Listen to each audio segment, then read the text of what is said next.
Digital classes में आपका स्वागत है। आज हम पशु परिचर का 6वां एपिसोड लेकर आए हैं। चलिए शुरू करते हैं बिना किसी देरी के। क्वेश्चन नंबर 301 है, अच्छी साइलेज का पीएच होता है। तो अच्छी साइलेज का पीएच जो होता है अपने 4.2 से 4.5 होता है। उसके बाद में क्वेश्चन है, साइलेज तैयार हो जाता है, कितने दिन में तैयार हो जाता है? वह साइलेज अपने 12 सप्ताह में तैयार हो जाता है। साइलेज निर्माण विधि है, साइलेज निर्माण विधि है चारे का हरी अवस्था में परिरक्षण। पशुओं को कितने अंतराल पर दिन भर में केवल 2 बार भोजन दे ताकि पाचन क्रिया ठीक रहे? 10 घंटे के अंतराल के बाद में भोजन दे तो उनकी पाचन क्रिया सही रहेगी।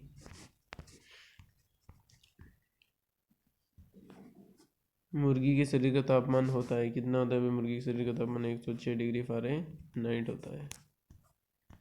उसके बाद में नेक्स्ट है, अंडे देने वाली 1000 मुर्गियों के लिए कितनी भूमि की आवश्यकता होगी? तो 0.25 एकड़ भूमि की आवश्यकता होगी।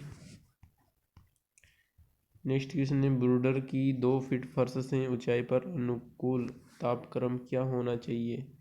तो 98 से 107 डिग्री 98 से 107 डिग्री फ़ारेनहाइट होना चाहिए। नेक्स्ट है, मुर्गी के अंडे में कवच होता है, कितना होता है भाई? कवच का भार होता है 8 से 11%। क्वेश्चन में यह है क्वेश्चन कि मुर्गी के अंडे में कवच का भार कितना प्रतिशत होता है? तो भाई 8 से 11% होता है। मुर्गी के अंडों को कृत्रिम ढंग से सहने के लिए पहले, दूसरे, तीसरे सप्ताह के लिए सर्वाधिक उपयुक्त तापमान होता है। तो 100, 101, 102 होता है। पहले दिन 100, दूसरे दिन 101, तीसरे दिन 102 डिग्री फ़ारेनहाइट। उसके बाद में नेक्स्ट देखेंगे, कृत्रिम विधि द्वारा उद्भवन हेतु मुर्गी के अंडे के लिए कितने तापमान की आवश्यकता होती है? तो 37.5 डिग्री सेल्सियस तापमान की आवश्यकता होती है। नेक्स्ट क्वेश्चन है अपना, निम्नलिखित में से किस प्रजाति में मूत्राशय अनुपस्थित होता है? तो मुर्गा जो होता है उसमें मूत्राशय नहीं होता है। 100 ग्राम अंडे से कितने कैलोरी ऊर्जा प्राप्त होती है? तो 100 ग्राम अंडे से जो 160 कैलोरी ऊर्जा प्राप्त होती है। कुक्कुट आहार में निम्न में से कितना फाइबर होना चाहिए? तो 5.0%। मुर्गी कितने समय में अंडे देना प्रारंभ करती है? तो मुर्गी कितने समय में अंडे देना प्रारंभ करती है भाई? 20 सप्ताह में। मुर्गियों को खिलाने के लिए निम्न में से सबसे अच्छी खली कौन सी है? तो बिनोले की खली जो है सबसे अच्छी खली है। मुर्गी के अंडे का औसत भार कितना होता है? तो 58 ग्राम होता है भाई। पोल्ट्री में पैर की अंगुली का पक्षाघात एक पोषण संबंधी बीमारी है जो किनकी कमी के कारण होता है? तो विटामिन बी की कमी के कारण होता है। नेक्स्ट है अपना, पोल्ट्री पक्षियों में वायरस बीमारी है, तो ये रानीखेत बीमारी है, वायरस से होती है भाई ये।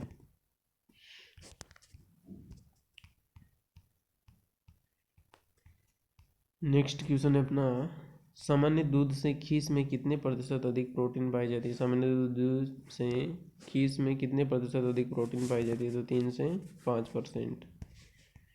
नेक्स्ट है, किस पशु के दूध में वसा की मात्रा अधिकतम होती है? तो भैंस के दूध में वसा की मात्रा क्या होती है? अधिकतम होती है। किस जानवर के दूध में वसा की मात्रा सबसे अधिक होती है? तो भेड़ के दूध में वसा की मात्रा सबसे अधिक होती है। गाय के घी में वसा की मात्रा कितनी होती है भाई? 99% से अधिक होती है। गाय के दूध में वसा कितना प्रतिशत होता है? तो गाय के दूध में वसा जो है 4 से 5% होता है। पूर्णतः गाय के दूध से बने खोआ में प्रोटीन की मात्रा होती है लगभग कितनी होती है? 20%। मक्खन में चर्बी यानी कि वसा का प्रतिशत मात्रा होती है, तो 80% वसा पाया जाता है किसमें? मक्खन में। दूध का सबसे सामान्य अपमिश्रक है, तो यूरिया भी नहीं है, साबुन का पाउडर भी नहीं है, शर्करा भी नहीं है, यानी इनमें से कोई नहीं। दूध में प्रोटीन किस रूप में उपलब्ध रहता है? तो दूध में प्रोटीन कोलाइडन और निलंबन के रूप में उपस्थित रहता है। दूध में अम्लता परीक्षण के लिए किस अभिकर्मक का उपयोग किया जाता है? तो दूध में अम्लता परीक्षण के लिए किस अभिकर्मक का उपयोग किया जाता है भाई? तो सोडियम हाइड्रोक्साइड का प्रयोग किया जाता है। किसका? सोडियम हाइड्रोक्साइड का प्रयोग किया जाता है। दूध में स्टार्च मिलावट की जांच की जाती है, आयोडीन विलयन से की जाती है। दूध नमूने में गाय दूध तथा भैंस दूध की पकड़ होती है, हंसा परीक्षण से होती है। गाय दूध में गाय दूध और भैंस दूध की पकड़। दूध में स्ट्रिप कप टेस्ट द्वारा किस बीमारी का पता लगाया जाता है? तो मेस्टाइटिस का पता लगाया जाता है। नेक्स्ट है अपने नए पैदा हुए बछड़े को खीस कितने दिनों तक पिलानी चाहिए? 10 दिनों तक पिलानी चाहिए भाई।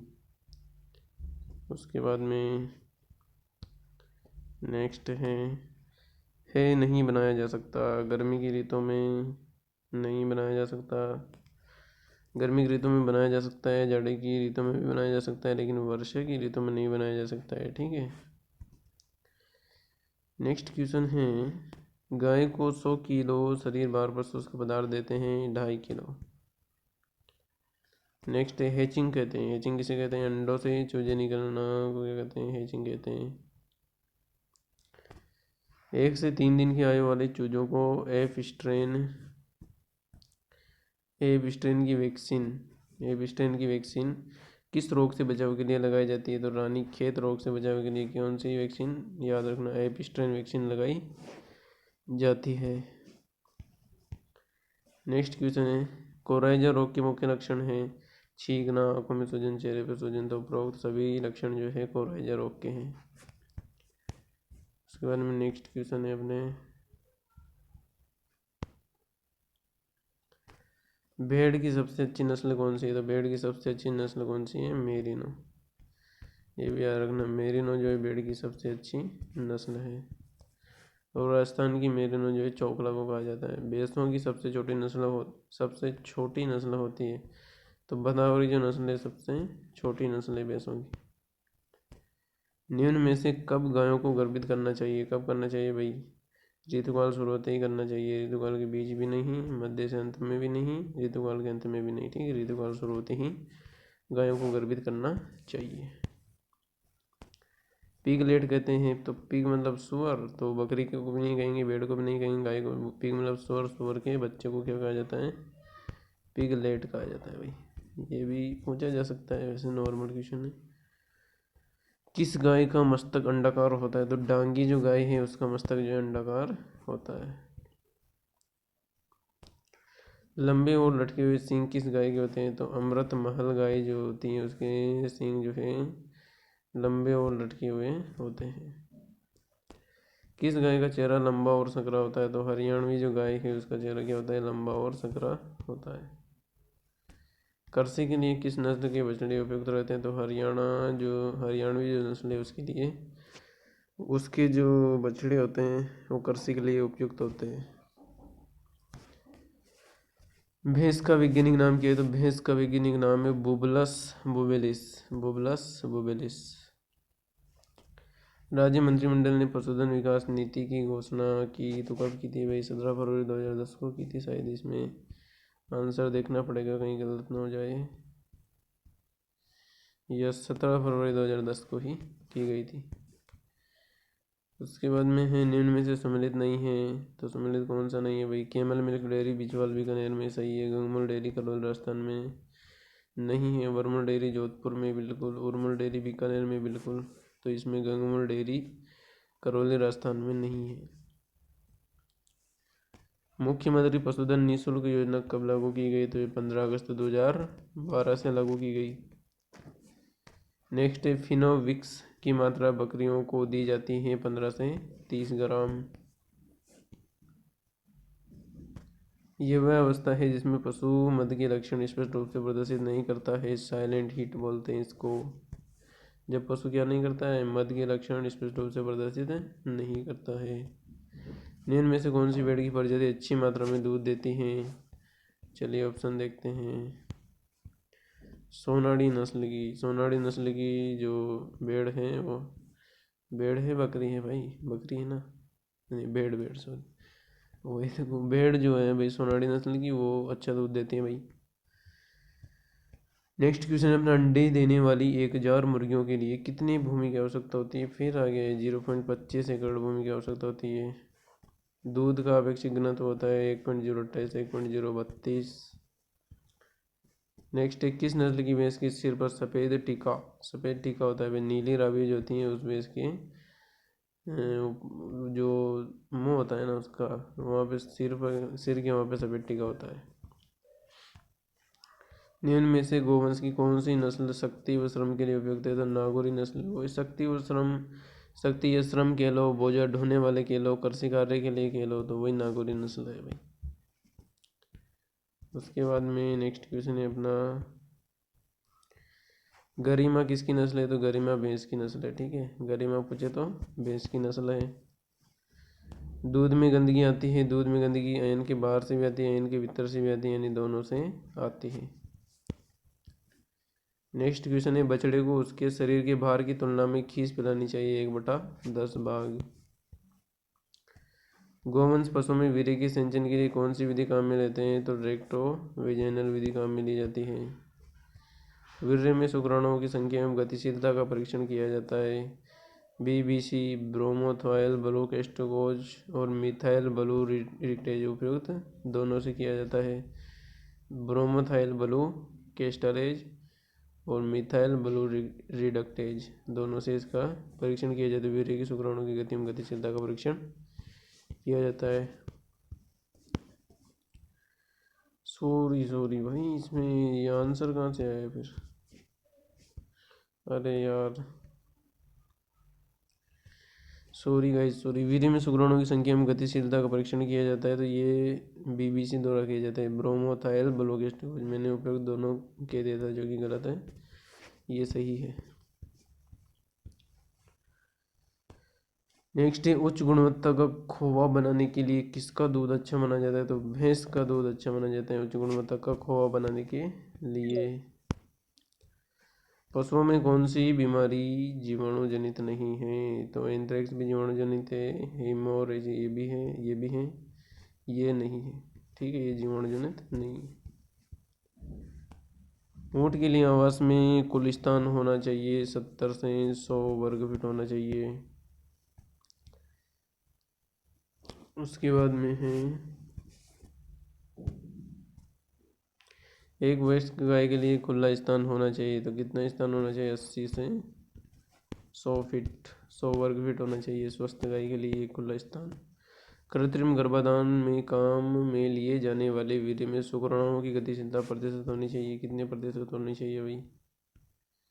देखते हैं, तो 40% होनी चाहिए। कृत्रिम गर्भाधान में काम में लिए जाने वाले वीर्य को कितने तापमान पर परिरक्षित किया जाना चाहिए? -196 डिग्री सेल्सियस पर। दूध में खनिज पदार्थ होते हैं 1% से अधिक। मुर्गों में बधियाकरण को कहते हैं केपोनाइजेशन कहते हैं। पशुपालन में साधारणतया सोडियम हाइड्रोक्साइड काम आता है, किस में काम आता है? सींग रोधन में काम आता है। पशुओं के आंतरिक कृमियों को मारना कहलाता है, क्या कहलाता है? डीवार्मिंग कहलाता है। दूध के निम्न उत्पादों में से कौन से उत्पाद में वसा की मात्रा सबसे ज़्यादा होती है? तो घी में होती है भाई। भैंस नहाकर अथवा पानी में तैरकर शरीर के तापमान को नियंत्रित करती है, उसे कहते हैं वेलो विंग कहा जाता है। ऊँट की बोलने की क्रिया क्या कहा जाता है? गार्गलिंग कहा जाता है। दूध में पाई जाने वाली प्रोटीन है, कौन से प्रोटीन पाए जाते हैं भाई दूध में? दूध में पाई जाती है भाई अपने केरोटीन पाई जाती है भाई। दूध का रंग सफ़ेद होने का क्या कारण है? दूध का रंग सफ़ेद होने का कारण है केसिन। क्या है? केसिन के कारण जो है दूध अपना सफ़ेद रहता है। इनमें से पशुओं के आंतरिक कृमि हैं, फीता कृमि भी है और एरिक्सेस भी है, यानी कि दोनों हैं। नेक्स्ट है दूध में वसा ज्ञात करने के समय दूध की मात्रा लेते हैं 10.75 ml। दूध का हल्का नीला होना दर्शाता है क्या दर्शाता है भाई? बीमारी दर्शाता है। कौन सी बीमारी? पानी की मिलावट दर्शाता है भाई। गर्बर मशीन की गति होती है तो गर्बर मशीन की गति जो है 1100 RMP होती है। दूध का अपेक्षित घनत्व किससे ज्ञात करते हैं? तो दूध का अपेक्षित घनत्व लैक्टोमीटर से ज्ञात करते हैं। खीस में औसत वसा की मात्रा होती है 4.5% होती है। मारवाड़ी भेड़ की नर का औसत भार होता है 27 से 36 kg होता है। मगरा मालपुरा एवं चोगला नस्ल की भेड़ें कौन से इलाके में पाई जाती है? राजस्थान में। और कहाँ पाई जाती है? दूसरी जगह पाई जाती है, लेकिन राजस्थान की जीके पढ़ रहे तो राजस्थान में पाई जाती है, सीधी सी बात। कुड़क मुर्गी के मांस को क्या कहा जाता है? टेंडर कहा जाता है। एक कुड़क अलग है, कड़कनाथ अलग है। भेड़ पालन प्रारंभ हुआ था कब हुआ था? 87 ईसा पूर्व से पहले। निम्न में से कृमिनाशक है क्या है? फिनोविक्स। फिनोविक्स से कृमि को मारा जा सकता है। दूध में सर्वाधिक प्रोटीन होता है केसिन। केसिन नामक प्रोटीन सर्वाधिक होता है, बाकी ये दोनों जो कम होते हैं।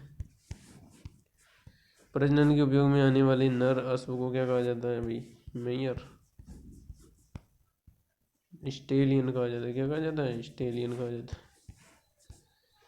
भेड़ की कौन सी नस्ल अकाल के प्रति सहनशील है? अकाल पड़ जाए तो मारवाड़ी भेड़ की नस्ल के कोई फर्क नहीं पड़ता है, वो मस्त रहती है उसकी ज़िंदगी में। भेड़ की सबसे ऊंची नस्ल है तो सबसे ऊंची नस्ल है अपने जैसलमेरी। कृषि कार्य हेतु नर गाय को वध्यकृत करना क्या कहलाता है? बुलक कहलाता है। क्या कहलाता है? बुलक कहलाता है। दुधारू पशुओं में जीवाणु के कारण कौन सा रोग होता है? तो गलघोटू रोग होता है। नेक्स्ट क्वेश्चन है पशुओं के आंत में कृमियों को मारने के लिए कितने प्रतिशत के कॉपर सल्फेट घोल का प्रयोग किया जाता है? देखते हैं भाई ऑप्शन में कितने प्रतिशत। 1%, ओनली 1%। गाय की अमृत महल नस्ल है कौन सी है? वह अमृत महल नस्ल भारवाही है। भारवाही। भेड़ की शरीर का तापमान होता है, भेड़ के शरीर का तापमान 102 डिग्री फ़ारेनहाइट होता है। राजस्थान में राठी गाय की नस्ल इनमें से कौन से जिले में पाई जाती है? तो बीकानेर जिले में पाई जाती है। भेड़ में मध्यकाल आने के कितने समय बाद अंडोत्सर्जन होता है? तो मध्यकाल के अंत में होता है अंडोत्सर्जन भेड़ में, ठीक है। नेक्स्ट क्वेश्चन है अपना अंगोरा ऊन की प्राप्ति। भाई साहब ये अंगोरा ऊन जो होता है ना, ये सर्वश्रेष्ठ ऊन होता है और एक खरगोश का ऊन होता है। सर्वश्रेष्ठ ऊन जो होता है वो होता है अंगोरा ऊन और वो होता है अपने खरगोश का। तो आज का लास्ट एंड फाइनल क्वेश्चन इस क्लास का देखते हैं। सींग रोधन की रासायनिक विधि, जो सींग रोधन की सबसे अच्छी विधि है, इस विधि में किस रसायन का उपयोग किया जाता है? तो इस विधि में किस किस का उपयोग किया जाता है भाई? KOH और NaCl दोनों का उपयोग किया जाता है। कार्बन डाइऑक्साइड और सोडियम क्लोराइड दोनों का उपयोग किया जाता है भाई। तो आज के लिए इतना ही, मिलते हैं अगले वाले वीडियो में। जय हिंद, जय भारत।